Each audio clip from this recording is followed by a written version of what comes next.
Bienvenue sur Télé Djibouti dans cette nouvelle édition de la soirée au sommaire de l'actualité.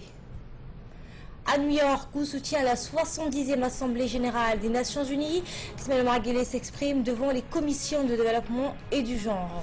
Et en Centrafrique, un violent a été décrété hier à Bangui à la suite des violences qui ont fait au moins 36 morts au cours du week-end dans la capitale centrafricaine.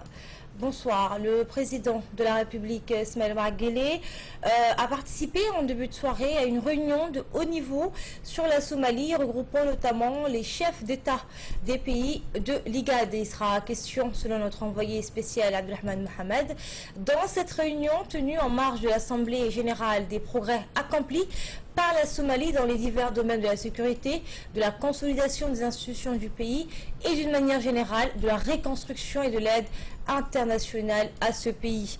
Le chef de l'État djiboutien participera ensuite à une réunion consacrée à la MISOM qui regroupe les forces de la mission africaine de maintien de la paix en Somalie. Et il sera question également du rôle pacificateur de la MISOM ainsi que la durée nécessaire à leur maintien en Somalie. Et en ce qui concerne la journée d'hier, le numéro 1 djiboutien s'est exprimé devant la Commission des Nations Unies sur le développement durable ainsi que la Commission genre également des Nations Unies. La suite dans cette séquence. La République, Ismaël Omar Guelleh, doit se prononcer aujourd'hui devant l'Assemblée générale. Le chef de l'État avait fait hier un discours devant deux commissions des Nations Unies, la Commission sur le développement et la Commission sur le genre. Devant la Commission sur le développement, le président de la République s'est félicité de l'adoption par les Nations Unies de l'agenda de développement intitulé « Transformer notre monde, le programme de 2030 pour le développement durable ». Le président a ajouté qu'il est important de reconnaître ici les progrès tangibles enregistrés par les pays africains, notamment la République de Djibouti, dans la réalisation des OMD.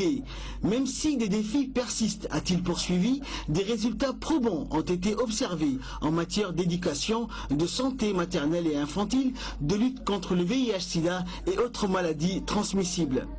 L'exemple dont je suis le plus fier et que je souhaite partager avec vous, a indiqué le président Guelleh, est celui qui concerne les progrès réalisés en matière de sécurité alimentaire grâce à des politiques nationales de développement social doublées de stratégies de coopération régionale qui ont permis de booster la production agricole de notre pays. Cela nous a en effet, a poursuivi le chef de l'État, permis de réduire de moitié l'extrême pauvreté et la faim ainsi que la mortalité infantile.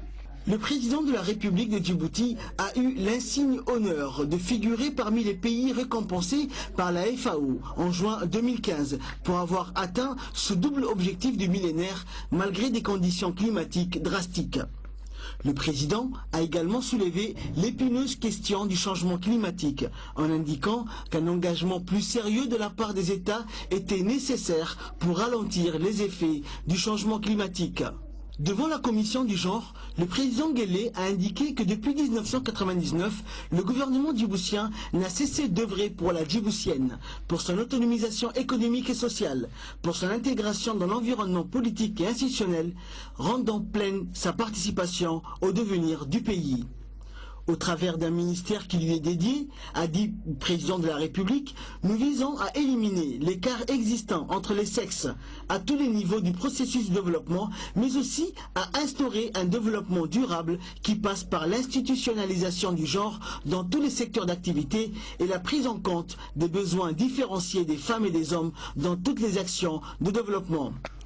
En ce qui concerne la lutte contre les violences faites aux femmes, a poursuivi le chef de l'État djiboutien, Djibouti s'est doté d'un arsenal juridique pour renforcer la prévention et la répression des actes de violence conjugale. Ainsi ont été prises, tant au niveau étatique qu'associatif, des initiatives telles que la création d'une cellule d'écoute, d'information et d'orientation en 2007 au sein de l'UNFD, l'adoption d'une loi relative à l'aide judiciaire, etc.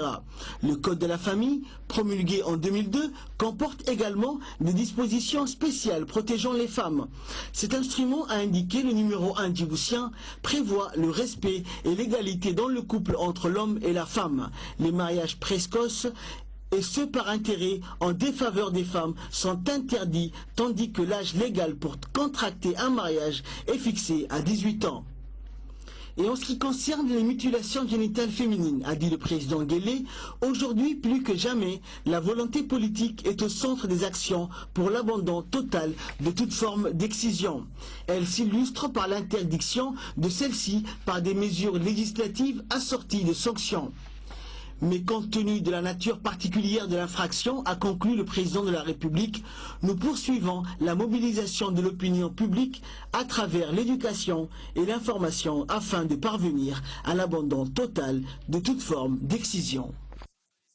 Et le président de la République donc doit prononcer son discours officiel à la tribune des Nations Unies jeudi prochain. Retour à Djibouti où une délégation de la Banque mondiale conduite par le directeur résident Caire, Assad Salam, et la représentante résidente de la Banque mondiale à Djibouti, Mme Ouma Zola Fatouhi, ont été reçus en audience par le Premier ministre Abdelkader Kamil Mohamed dans le salon d'honneur de la primature.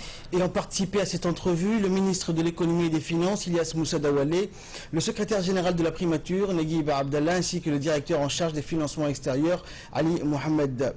L'objectif de la visite du nouveau directeur régional pour les pays Djibouti, Égypte et Yémen était de voir concrètement les différentes activités et programmes qui sont mis en œuvre à Djibouti. Il a cité également notamment le programme des filets sociaux à Balbala et le programme de la réduction de la pauvreté urbaine dans la région de l'intérieur, ainsi que d'autres projets en cours avec les autorités. Également, le directeur pays a évoqué l'entretien qu'il a eu avec le ministre de l'économie et des finances sur les voies et moyens dans le but de supporter les efforts du gouvernement. Aussi, il a indiqué des pistes à exploiter dans le cadre du ciblage des secteurs porteurs de développement comme le tourisme, le secteur du transport sur les corridors Djibouti-Éthiopie. Ces activités ou ces projets sont des opportunités pour le pays comme Djibouti, a-t-il indiqué. Bref, le représentant de la Banque mondiale a pu évoquer également différents sujets avec le Premier ministre, à savoir le projet de la géothermie, la télécommunication, la facilitation du climat des affaires pour les entreprises étrangères. Il a pu citer quelques pistes de stratégies à exploiter au Moyen-Orient, à savoir le contrat social, la reconstruction et mise en place des infrastructures, le renforcement de la résilience de l'économie et enfin promouvoir la coopération régionale. Toutes ces stratégies permettent d'améliorer les conditions sociales et à cet égard, le Premier ministre a indiqué le renforcement des conditions propices au climat des affaires dans le pays et a rappelé que ces stratégies nécessitent un appui financier important de la part des bailleurs de fonds en général.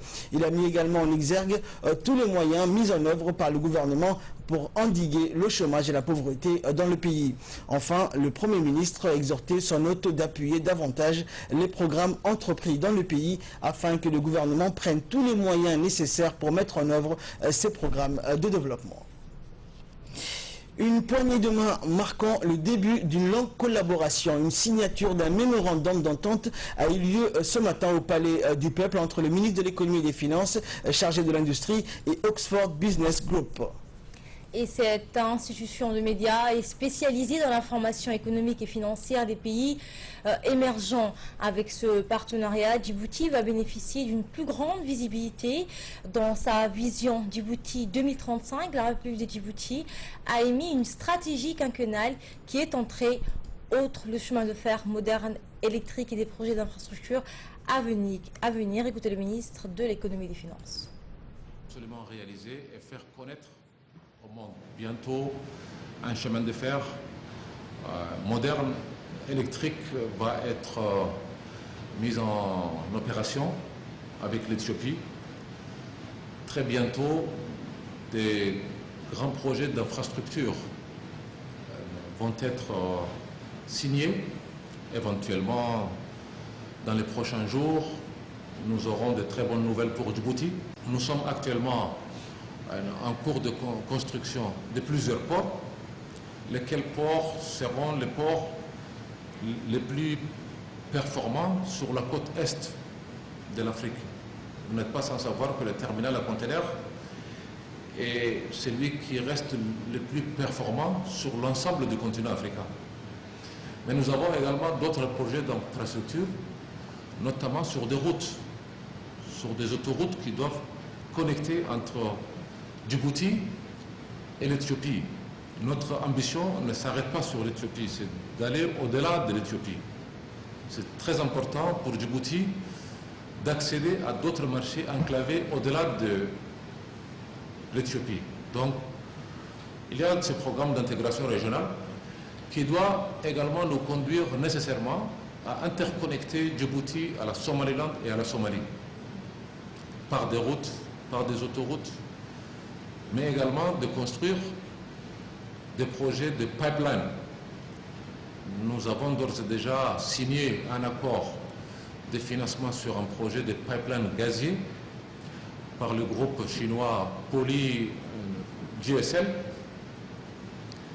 qui va construire et qui a déjà démarré le forage des premiers forages gaziers sur le côté de l'Éthiopie. Nous pensons que très vite, nous allons officialiser un projet qui a été annoncé par le président de la République sur un projet également de pipeline sur les produits raffinés vers l'Éthiopie. Voilà donc pour le discours du ministre de l'économie et des finances. Et dans le reste de l'actualité, un atelier sur le fonctionnement et les procédures du poste de contrôle commun du nouveau chemin de fer Djibouti à Addis Abeba s'est ouvert ce matin à l'Institut des études diplomatiques de Djibouti. Et en effet, il s'agit d'un séminaire de 3 jours initié par la Société djiboutienne des chemins de fer.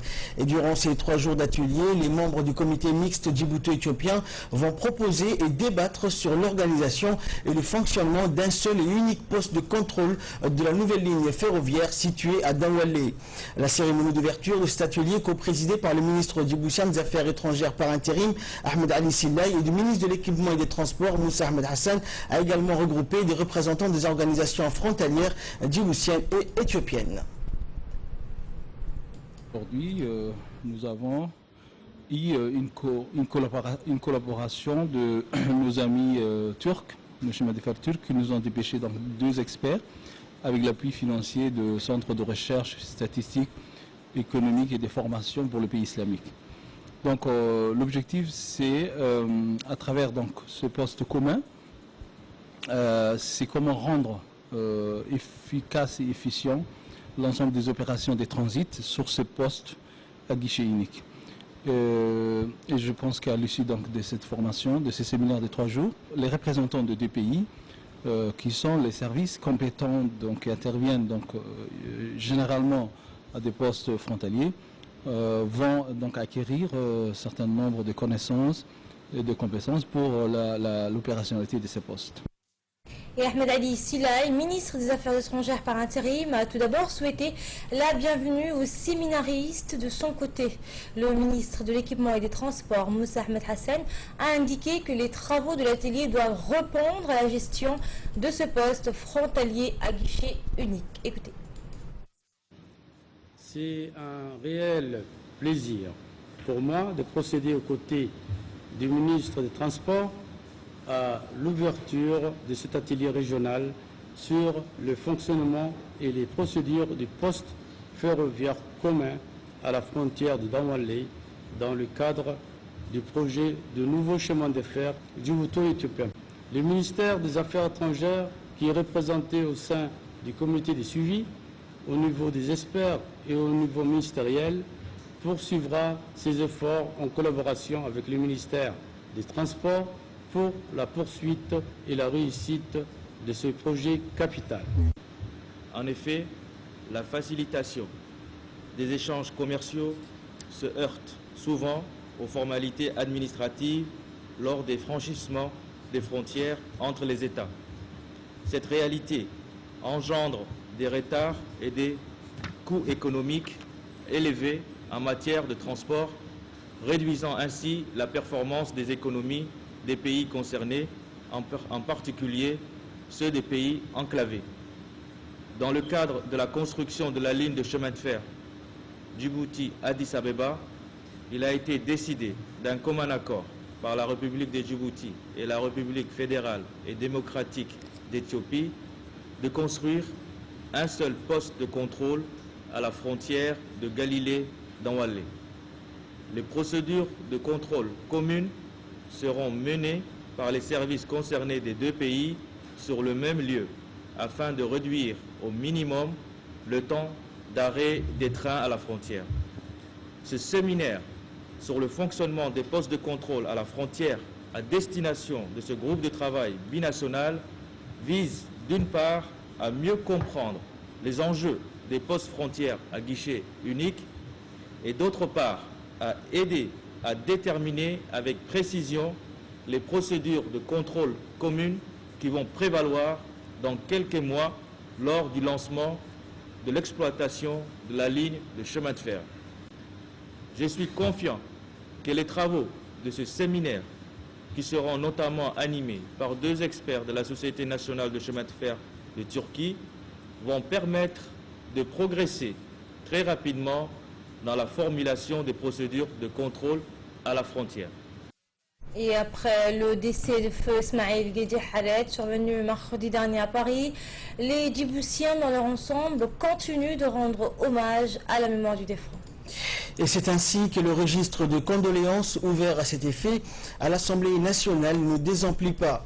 3 jours après sa disparition, les Djiboutiens font toujours la queue pour dire un mot à sa mémoire. Ils sont membres du gouvernement, de l'opposition, aux responsables de l'administration publique, du secteur privé ou simples anonymes.